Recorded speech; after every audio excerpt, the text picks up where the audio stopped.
अस्सलामु अलैकुम व रहमतुल्लाहि व बरकातहू। तमाम आलम इस्लाम को मेरा प्यार भरा सलाम।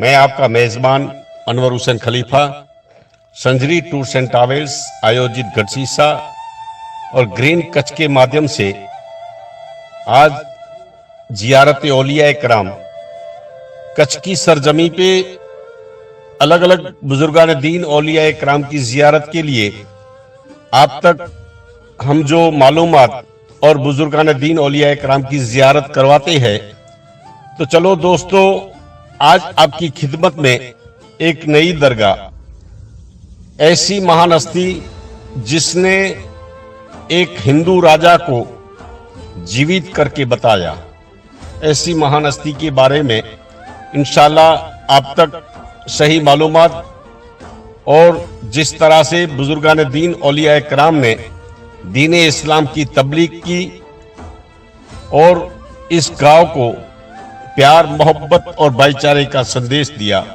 ऐसी महान हस्ती के बारे में आज आपकी खिदमत में इंशाअल्लाह जियारत औलिया कराम मैं आपका मेज़बान अनवर हुसैन खलीफा।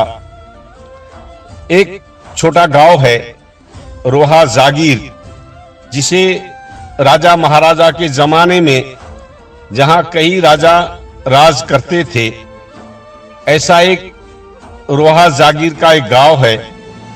ये गांव भुज से तकरीबन 50 किलोमीटर पे और मेरे गांव गढ़सीसा से तकरीबन 15 किलोमीटर पे रोहा जागीर एक राजा महाराजा का उस जमाने में राज था। आज से तकरीबन 100 साल पहले की बात है। उस जमाने में जो राजा रोहा जागीर के थे, उस राजा का नाम है राजा जैसल जी। और उस जमाने में एक महान वली कामिल फकीर बनकर सिंध पाकिस्तान से कच्छ की सरजमी पे आए और रोहा जागीर में जहां चक्कर लगाते थे और हर जगह पे जो भी मिलता था वो खा लिया करता था। ऐसे महान हस्ती का नाम है हजरत कादला फकीर रहमतुल्लाह अलैह। और कादला फकीर रहमतुल्लाह अलैह जहां कहीं भी जाता था, जिस तरह से जिसको जरूरत पड़ती थी उसी हिसाब से वो हर घर से हर इंसान से मांग लिया करता था। एक फकीरी वेश था, किसी को ऐसा पता नहीं था कि एक महान वली कामिल है और अल्लाह का दोस्त है, वो किसी को पता नहीं था। लेकिन आहिस्ता आहिस्ता जो राजा जैसल जी था, उसे ऐसा महसूस हुआ कि इस फकीर में कुछ न कुछ चमक तो है, क्योंकि राजा रजवाड़े जिस रूप से देखते हैं तो उसको ऐसा अंदाज हुआ कि मुझे ऐसा लगता है कि एक ये फकीर पूरे गांव में चक्कर लगाता है, तो मुझे ऐसा महसूस होता है एक अल्लाह का वली है। लेकिन ये राज सिर्फ राजा तक रहा, राजा तक सीमित रहा।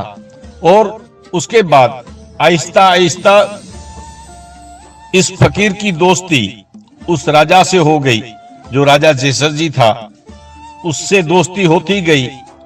और गांव वाले जितने भी वहां रहते थे, उन लोगों से ये दोस्ती बर्दाश्त नहीं होती थी, क्योंकि ये लोग जलते थे कि एक फकीर गांव में भीख मांग के रोटी खाता है और राजा से दोस्ती कैसे हो गई।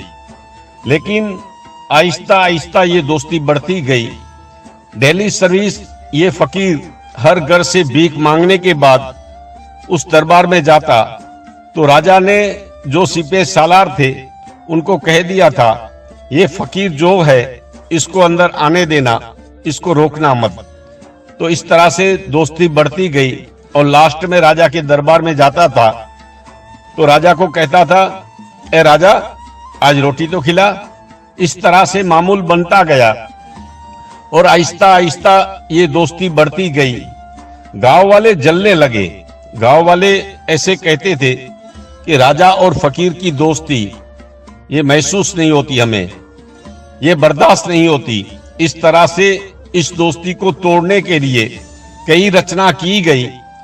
एक मर्तबा कई इंसान राजा की बारगाह में आए और कहने लगे कि आप जिससे दोस्ती करते हो वो एक फकीर है, किसी के घर पे जाता है, रोटी लेता है और इस तरह से पूरे गांव में चक्कर लगाता है। तो राजा ने कहा ठीक है, आपको समझ नहीं आएगा। तो इस तरह से ये दोस्ती चलती रही। एक मर्तबा ऐसा हुआ, ये फकीर जब मांगने निकला तो एक घर पे जब पहुंचा तब उसको कहा कुछ खाना दे दो। तो वो इंसान एक मरी हुई चीज उसकी झोली में डालता है।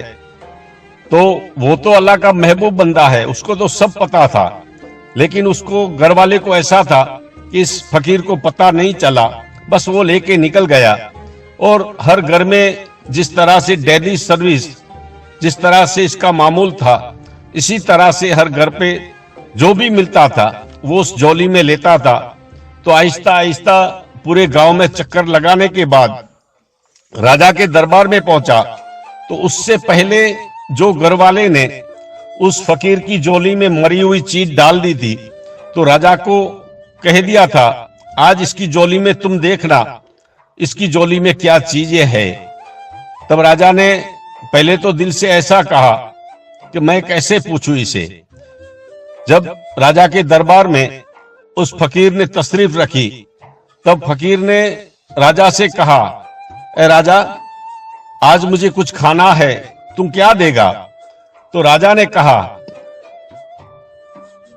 मेरा दिल ये चाहता है कि मैं आज आपसे कुछ खाऊं, आपसे कुछ मांगूं।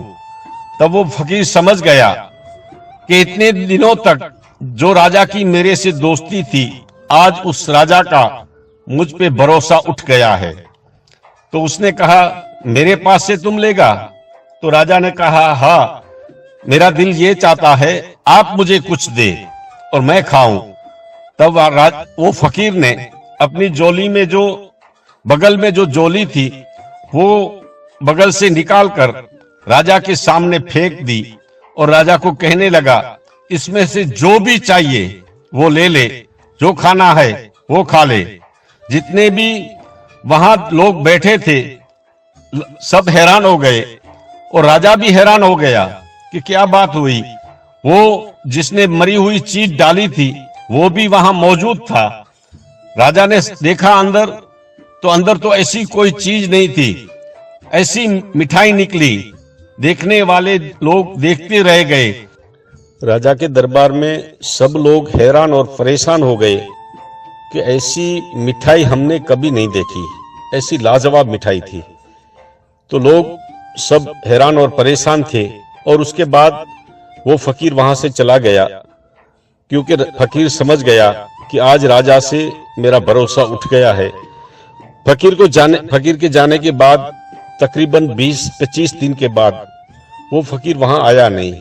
उसी अफसोस में राजा को ऐसा लगा कि जिस फकीर से मेरी दोस्ती थी, इन गांव वालों की वजह से वो मेरी दोस्ती टूट गई। अब इसी अफसोस में राजा तकरीबन 20-25 दिन हैरान और परेशान हो गया, बहुत अफसोस करने लगा। उसी अफसोस में एक मर्तबा राजा की मौत हो चुकी और राजा की जब मौत हुई उसके बाद घर परिवार, फैमिली और जितने भी रिश्तेदार थे और जो भी प्रजा थी वो सब जमा हो गई, क्योंकि जहां राजा की मौत होती है वहां प्रजा भी बहुत आती है, रिश्तेदार भी बहुत आते हैं। इस तरह से राजा की मौत के बाद उसकी अर्थी तैयार की गई और अर्थी तैयार कर जाने के बाद तकरीबन 20 घंटा निकल चुका और 20 घंटे में सब लोग जमा हो गए। और उसके बाद उस फकीर को कई लोग कहने लगे, भाई तुम्हारा दोस्त था, राजा था, हमारा राजा था, तो आज उनकी मौत हो चुकी है, तो तुमसे आखिरी मुलाकात कर ले, उनका चेहरा देख ले। वो फकीर ने कहा, मैं खुद जाऊंगा, तुम चिंता मत करो। इसी तरह से 3-4 मर्तबा फकीर को कहा गया। वो रिश्तेदार भी उसका इंतजार करते थे कि जैसा भी था एक फकीर इस राजा से दोस्ती थी, आखिरी मुलाकात कर ले। तो उसको मैसेज भेजा गया, 3-4 मैसेज भेजा। उसके बाद वो फकीर जब वहां आया तो हंसता हुआ चेहरा था। सब लोग हैरान परेशान थे, रो रहे थे। वो फकीर हंसता हंसता हुआ जब उसके पास आया, सब लोग यही सोचते थे कि एक फकीर, इसको इतना मालूम नहीं कि आज राजा की मौत हो चुकी है। हम सब रो रहे हैं लेकिन ये हंसता है, क्या बात है, ये पागल तो नहीं। बस हंसता हुआ चेहरा, मजाक मस्ती करता हुआ उसके पास आया और राजा के पैर के पास अपना पैर रखा और राजा को कहने लगा, उठ जा, आज शाम को मुझे खाना कौन खिलाएगा। इसी तरह से राजा उठ गया। सब लोग जितने बैठे थे, सब वहां रो रहे थे, वो सब लोग हंसने लगे और राजा जीवित हो गया। उसके बाद राजा को नई जिंदगी मिली और 12 साल तक राजा जीवित रहा। और जीवित होने के बाद जब वहां उठ गया अर्थी पे, तब राजा ने उस फकीर से कहा, मांग क्या चाहिए तुझे। उस फकीर ने कहा, जो मैं मांगूंगा वो तेरा काम नहीं तू मुझे दे सके। मैं तो सिर्फ फकीर हूं, बस मेरा काम यही है, मैं तुझसे कुछ नहीं मांग सकता। अगर तू मांगूगा तो तू मुझे दे नहीं सकेगा। तो इस तरह से राजा जीवित हो गया। और ये दास्तान है तो लंबी चौड़ी है।